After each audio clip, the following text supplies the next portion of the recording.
Something that you need to know as a Palantir investor is that Palantir has $2.6 billion in cash reserves, practically no debt, and Palantir has a line of credit worth $950 million that they didn't draw on whatsoever. One of the selling points of Palantir is that whether you love it or hate it, Palantir almost certainly will not go bankrupt because of their massive, massive cash returns.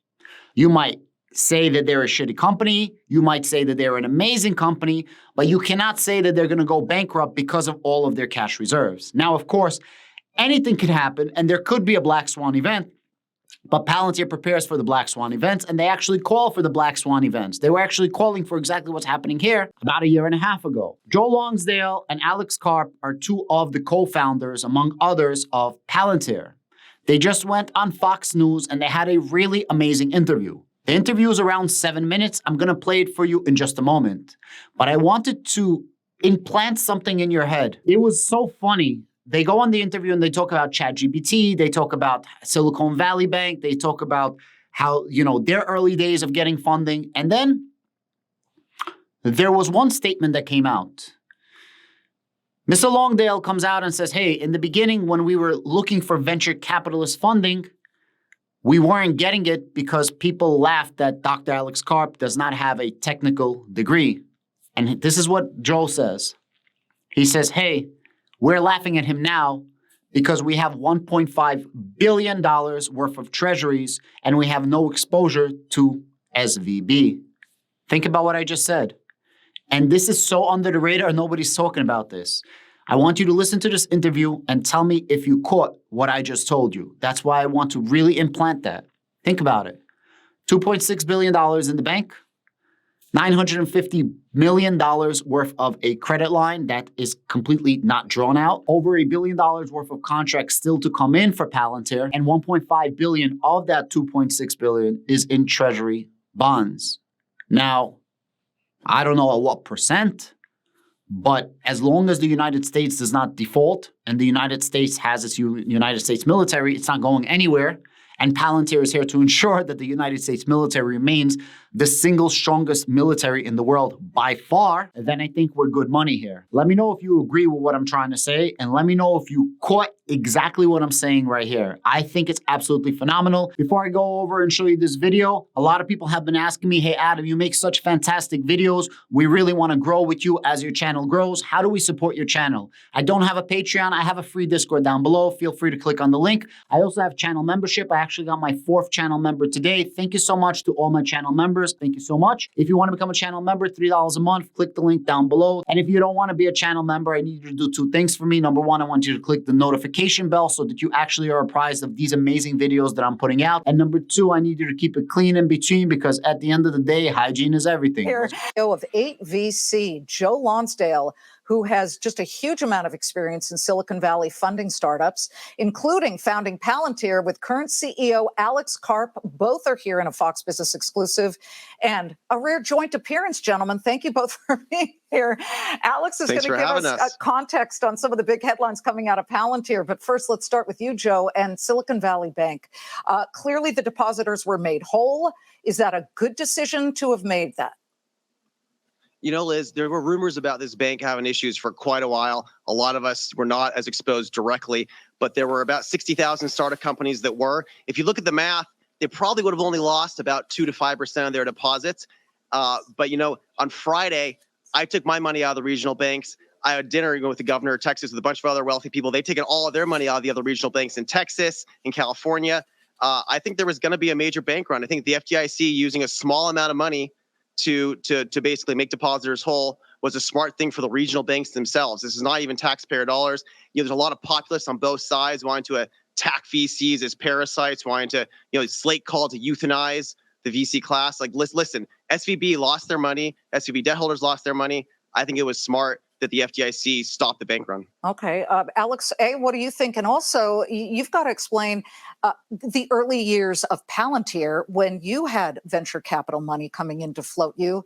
And we screwed that up. We screwed that up too. We were exposed to auction rate securities in 2008. I didn't even know what an auction rate security was. You remember that? They locked up the money for about 5 months. It was terrifying. This is the thing. I largely think that the cradle of U.S. industry is innovation. We lead the world in tech.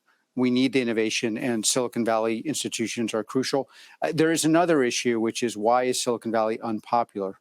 And I think Silicon Valley is justifiably unpopular because, leaving aside things that Joe has invested in co-founding Palantir, a lot of what Silicon Valley has done is not something that anyone really wants to support. It's like building these large industries where only a small group of people get wealthy and everyone else feels like, well, what did I get from? As opposed to Palantir and other companies that work with the defense, with U.S. defense and with our allies. And so there's what should have happened in Silicon Valley. Okay, you can debate that, but I think largely we have to save our tech industry. And then there's, why is Silicon Valley so unpopular? And Silicon Valley is unpopular because there are so few companies that choose America and its allies over our adversaries. So few companies that build things that actually have an impact on humans in America and in our allied countries. And so few people that aren't involved in this kind of weird bubble culture that somehow orients around them getting rich and the rest of us not profiting from it. So those are two separate issues. We've got two billionaires right here. Joe, what is your response to that?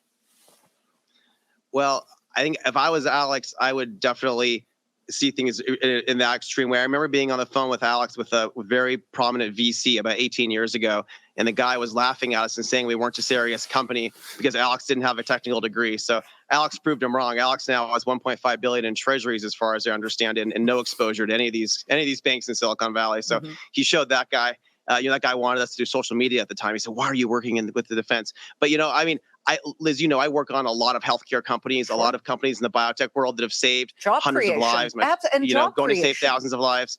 And there's a lot of, overall, are there lots of ridiculous things in tech? Were there monkey JPEGs? Yes, there's all sorts of ridiculous things.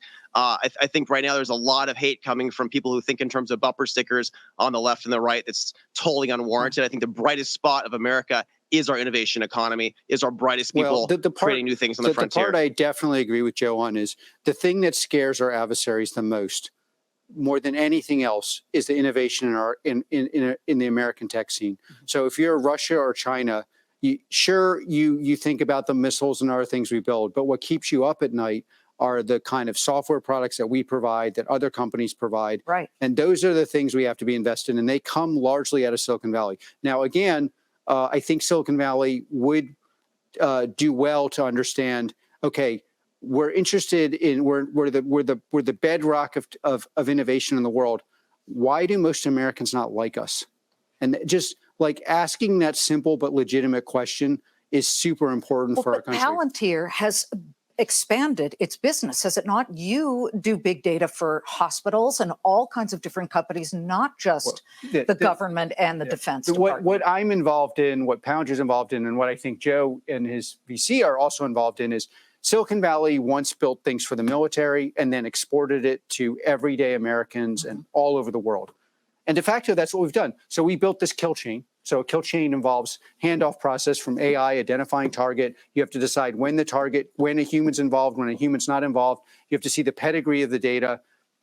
This is exactly the way every large institution works. Every large institution in the world is going to have functions that can be run by AI, functions that can't be run by AI. They need a taxonomy of where the data went, how it went. So if you're in a hospital, for example, there are things that only a doctor should decide. But then there are lots and lots of things that an algorithm can decide. But how do you decide who decided what, under what conditions, and verify that the doctor only decided what he's allowed to decide? So decisions of life and death. And just so you have a hospital, AI, and kill chain. In fact, the technical prerequisites are the same for both. And this is exactly what Silicon Valley did for the first 50, 60 years. With venture capital, Joe, and as we finish up, are you concerned that there will be a massive, pillar of salt in the VC world where too many people are going to be too frightened to lend to startups? Well, Liz, there was definitely a bubble in tech that part of the anger that's right is that there was too much money in tech. There were a lot of silly things going on that weren't focusing on the stuff that mattered that Alex is talking about. If Alex hadn't done what he'd done, he prevented tens of attacks on American soil. He saved the government billions of dollars. By the There way, were people Joe doing is ridiculous an things incredible too. co-founder and a really courageous person. We disagree on every political issue, but you want to work with Joe if you can. Alex is not quite a communist, so I really support him. No, but listen, Liz, a lot of companies are going to die because there's too much money in tech, but there's some great companies as well. Yeah, of course. Alex, Joe, a pleasure to have you. I think this was such a valuable conversation for our viewers. Please both come back. I think that there's so much more to come from what's happening in Silicon Valley and at Palantir. We are coming right back. Dow Jones Industrials. Look at this, gaining 157 points. A little bit of wiggle room here.